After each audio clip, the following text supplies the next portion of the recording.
ओ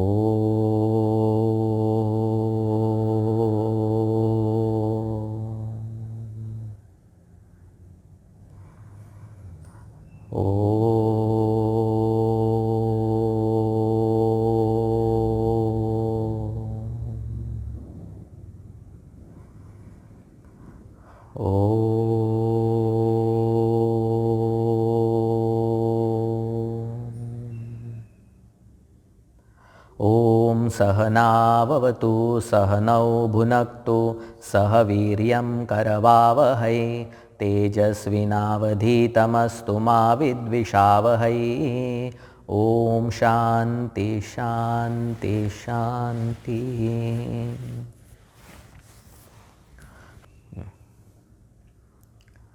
ध्यान योग के अध्याय में भगवान ध्यान योगी के लिए कुछ बहिरंग साधन बताते हैं। उसमें एक श्लोक आता है, एकाकी यत चित्तात्मा निराशी अपरिग्रह। तो ध्यान योगी के लिए अपरिग्रह साधन बताया है। कर्मयोगी के लिए, सबके लिए अपरिग्रह यह साधन बहुत ज़रूरी है। मतलब अपरिग्रह केवल ध्यान योगी के लिए नहीं, साधक के जीवन में अपरिग्रह होना चाहिए। केवल ध्यान योगी के ही जीवन में होना चाहिए ऐसा नहीं कह रहे हैं। तो ये अपरिग्रह के ऊपर चिंतन करते हैं। परिग्रह का अभाव अपरिग्रह है। परिग्रह का मतलब क्या होता है? परिग्रह माने वस्तुओं का, चीज़ों का संग्रह करना, वस्तुओं को इकट्ठा करना, होर्डिंग जिसे कहते हैं। परिग्रह आवश्यक वस्तुओं का हम करते हैं। मतलब जैसे हम धन है या फिर खाने के लिए जो वस्तु है, एटलीस्ट हम इंश्योर करते हैं कि 1 साल तक तो खाने की सामग्री घर में होनी चाहिए। तो यह परिग्रह दोषः कब बनता है? आवश्यक वस्तुओं का परिग्रह तो ज़रूरी है। साधक को अगर एक कंफर्टेबल लाइफ जीनी है तो कुछ वस्तुओं का संग्रह आवश्यक है। पर परिग्रह क्या है? परिग्रह किसे कहेंगे? जहाँ पे हम ज़रूरत से ज़्यादा वस्तुओं का संग्रह करना शुरू करते हैं। परिग्रह की वृत्ति में यह भाव होता है कि यह वस्तु मुझे कभी ना कभी तो काम में आएगी, आज नहीं तो कल तो काम में आएगी, तो इसको पास में रखो। हम कितना परिग्रह करते हैं ये पता चलता है जब दिवाली की सफाई करते हैं। तो इतनी सारी चीज़ें निकलती है और हम ये सोच भी लेते हैं कि हाँ, इन चीज़ों को अभी घर में नहीं रखना चाहिए। पर जब सफाई पूरी हो जाती है तो अंत में वो सारी चीज़ें एटिक में जाती है, मायावर जाते मग। एंड देन अगले साल सेम सिचुएशन। क्यों त्याग नहीं कर सकती वस्तुओं का? क्योंकि भाव बना रहता है कि यह चीज़ कभी ना कभी तो मेरे काम में आएगी। ये परिग्रह की वृत्ति की कोई सीमा नहीं होती है। परिग्रह वृत्ति एंडलेस है। एक बार यह स्वभाव व्यक्ति में बन गया तो वह सिर्फ चीज़ों को इकट्ठा करने की सोच में रहता है। कथा बताते हैं कि एक व्यक्ति को साधना करने का ज्वर चढ़ गया, जोश। तो वो गया आश्रम में, वहाँ पे एक जगह ले ली, वहाँ पे अपनी एक कुटिया बना ली और वहाँ पे वो उसने कहा कि अभी यहाँ पे ही मैं पूरे जीवन भर साधना करूँगा। तो क्या हुआ, उस कुटिया में कुछ मिनिमम चीज़ें लेकर के गया था वो। तो उस कुटिया में आया चूहा, और फिर पता चला कि चूहे ने उसकी प्यारी धोती को छेद कर दिया। तो अभी उसके चूहे से बड़ा परेशान था। तो कोई सज्जन आया और उसने कहा कि घर में चूहा आया है ना, तो चूहा भगाने के लिए बिल्ली को पालो। तो उसको बहुत अच्छा लगा, सही बात है। तो बिल्ली को उसने पालना शुरू कर दिया। कहाँ से, गाँव शहर जा कर के बिल्ली खरीद करके लाया। अभी बिल्ली को लाया तो बिल्ली को संभालना भी पड़ेगा। तो बिल्ली को हर रोज़ खाना देना, दूध देना, तो उसके लिए फिर परेशानी होने लगी। तो फिर से एक सज्जन ने उसको एडवाइस दी, सजेशन दिया, गाय लेकर के आओ। गाय लेकर के आया, फिर और उसका काम बढ़ गया। फिर किसी ने कहा कि अभी गाय को संभालने के लिए कोई तो चाहिए, अकेले से कितना होगा तुमको, तो शादी कर लो। फिर शादी हो गई, और फिर और चीज़ें आने लगी। तो इसकी कहाँ पे सीमा कहाँ है? There is no end to that. परिग्रह की वृत्ति, परिग्रह का अगर स्वभाव बन गया तो ये एक्चुअली अगर कहे तो पूरा जीवन खा जाता है। सिर्फ जीवन को अगर हम बांटे तो हमारा आधा जीवन योग में जाता है और बचा हुआ क्षेम में जाता है। योग का मतलब होता है कि जो चीज़ें मेरे पास नहीं है उसको प्राप्त करना, और क्षेम का मतलब है कि जो चीज़ें मुझे मिल गई है उसको मेंटेन करके रखना, उसको संभाल के रखने का। तो जीवन का काफ़ी महत्वपूर्ण हिस्सा गाड़ी खरीदने में गया, और बचा हुआ हिस्सा गाड़ी को संभालने में गया। तो जितना ज़्यादा परिग्रह करेंगे उतने ज़्यादा चीज़ों को प्राप्त करने के लिए समय देना पड़ेगा, उतना ज़्यादा प्राप्त की हुई चीज़ों को मेंटेन करने में समय जाएगा। तो पहले जो परिग्रह होगा तो जो बचा थोड़ा बहुत समय मिलता था वो भी इन सारी चीज़ों में खर्च हो जाता है। परिग्रह का सबसे बड़ा दोष है कि यह हमको समय नहीं देता। समय नहीं देता मतलब समय कब है? समय का जब हम कहते हैं कि समय है मेरे पास, ये कब होता है? समय सबके पास होता है, सबके पास 24 घंटे है। पर हम कहते हैं कि समय है मेरे पास या समय नहीं है मेरे पास, ऐसा कब कहते हैं? जब हमारा माइंड ऑक्यूपाई नहीं रहता है। If our mind is occupied in something then we will say कि I don't have any time. अगर मन उपलब्ध है तो कहेंगे कि मेरे पास समय है। परिग्रह की वृत्ति जिसमें है उसके पास समय ही नहीं रहता है। क्यों? क्योंकि उसका मन हमेशा चीज़ों में अटका हुआ रहता है। तो आज एसी वाले आने वाले हैं, तो आज हमारे घर में ये आने वाला है, किसी ना किसी का तो मेंटेनेंस निकलते ही रहता है। तो बुद्धि का एक पार्ट कहीं ना कहीं वहाँ पे अटक गया रहता है। तो सपोज़ किसी ने जैसे कोई व्यक्ति ने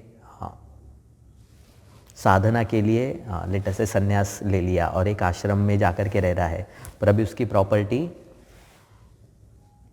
शहर में भी है, तो अभी उसको मेंटेन करके रखना, उसका मन का एक कोना उस पर चिंतन कर रहा है ना, तो उसको संभाल के रखना, उसके ऊपर उसके लिए उस प्रॉपर्टी को मेंटेन करने के लिए जो जो चीज़ें चाहिए वो सारी चीज़ें करना, तो मन उसका उपलब्ध नहीं होता है। परिग्रह क्या करता है? मन को जितना ज़्यादा परिग्रह होगा मन उतनी ज़्यादा चीज़ों में ऑक्यूपाइड रहता है। तो श्रवण के लिए, सत्संग के लिए, चिंतन के लिए, मनन के लिए माइंड इज़ नॉट अवेलेबल। और उसकी अभिव्यक्ति कैसी होती है? मुझे समय नहीं मिलता, मेरे पास ये सब चीज़ें करने के लिए समय नहीं है। अब परिग्रह है तो ये सारी चीज़ें होती है। परिग्रह क्या करता है? जो चीज़ें सुविधा देती है, सुविधा के लिए है, उनको आवश्यकता बना देता है। लग्जरी जो है वह नेसेसिटी बन जाती है। जैसे पहले घर में फ़ैन था तो ठीक था, तो फ़ैन नेसेसिटी बन गई। फिर बाद में कूलर है तो अरे इनके पास कूलर है, तो cooler was luxury, fan was necessity. फिर बाद में कूलर नेसेसिटी बन गई। फिर कूलर के बाद आया एसी। अभी एसी लग्जरी नहीं है, एसी बहुत लोगों के लिए नेसेसिटी बन गई। अभी पता नहीं क्या आएगा। तो किसी के घर में फ्रिज नहीं है, टीवी नहीं है, तो आज वो लग्जरी आइटम्स नहीं है, आज वो एक आवश्यकता बन गई है। किसी के घर में अगर फ्रिज टीवी नहीं है तो आश्चर्य लगता है, या तो ये बहुत गरीब है या तो ये बड़ा अपरिग्रही है, ऐसा ही भाव बनता है। लोग बिना फ्रिज के, वैसे हमारे एक प्रोफेसर ऐसे ही बता रहे थे कि मतलब वो अपनी बात कह रहे थे कि जब बचपन में थे तो किसी के घर में फ्रिज नहीं रहता था। आज जब उनके बच्चे हुए तो अभी उनके बच्चे फ्रिज वाले घर में, तो उन्होंने कभी ऐसा घर देखा ही नहीं जहाँ पे फ्रिज नहीं होगा। तो जब उनसे बात किया तो बता रहे थे कि इनके पास नहीं है, तो उनको आश्चर्य, इतना धक्का पहुँचा कि अरे किसी व्यक्ति के पास कैसे नहीं हो सकती है, because they have never thought of house without these things. तो आज वो चीज़ें आवश्यकता बन गई। तो परिग्रह क्या करता है? जो आज चीज़ें नहीं भी होगी तो भी काम चल जाएगा, ऐसा लगता है, परिग्रह क्या करेगा? कल उसी चीज़ों को मेरे जीवन का एक हिस्सा बना देगा, आवश्यकता निर्माण कर देगा। इसीलिए अपरिग्रह की संपत्ति चाहिए। तो अभी अपरिग्रह क्या है? कुछ भी नहीं रखने का क्या? ऐसा तो हो नहीं सकता है। हमने देखा ममता में कुछ चीज़ों की आवश्यकता होती है, मिनिमम हम कहते हैं खाने पीने सोने के लिए तो कुछ चीज़ें चाहिए। तो वस्तु शून्य कोई नहीं हो सकता है। तो फिर हमारे संदर्भ में अपरिग्रह की व्याख्या कैसे करेंगे? तो कहते हैं यावद अर्थः परिग्रहः। क्या मतलब है?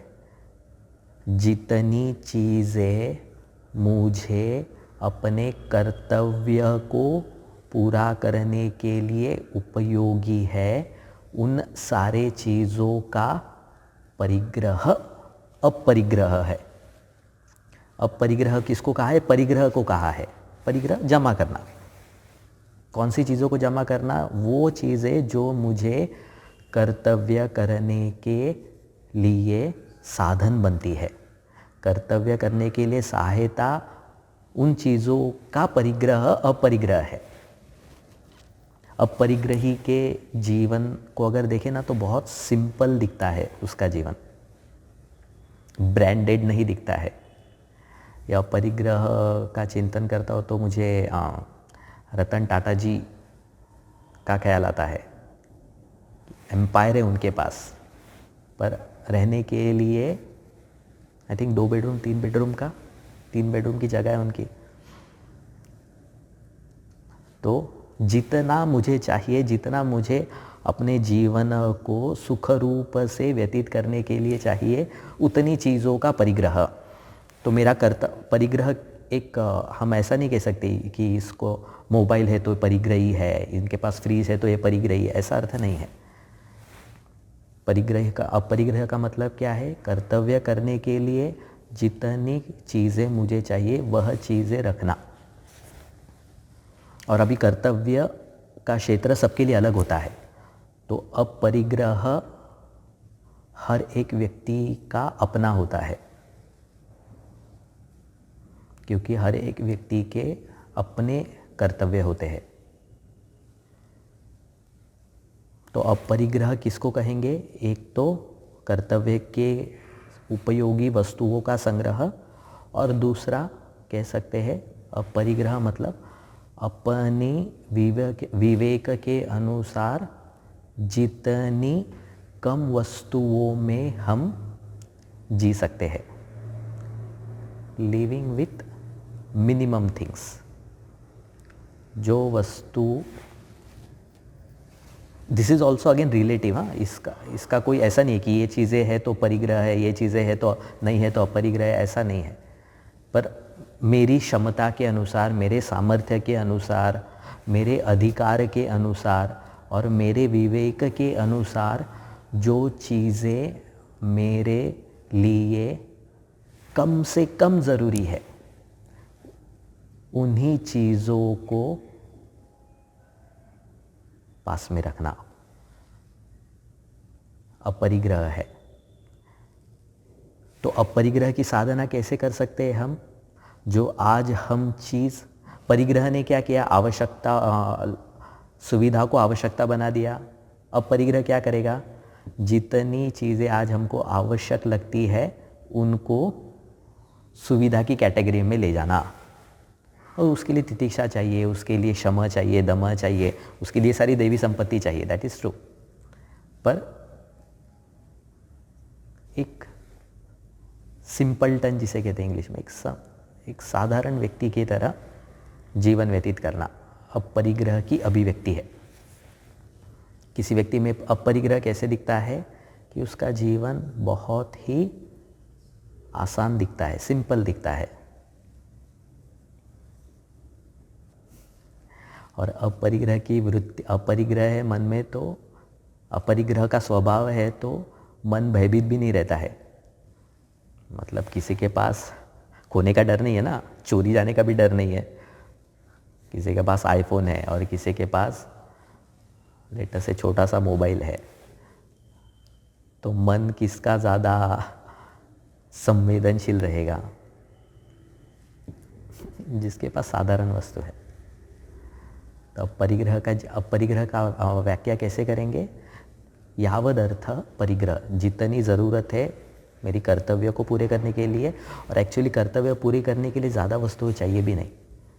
हमने स्वधर्म में देखा था कि पंचमहायज्ञ के लिए जो चीज़ें साधन बनती है उन चीज़ों का योगक्षेम अपरिग्रह है। ओम पूर्णमदः पूर्णमिदं पूर्णात् पूर्णमुदच्यते पूर्णस्य पूर्णमादाय पूर्णमेवावशिष्यते। ओम शांति शांति शांति।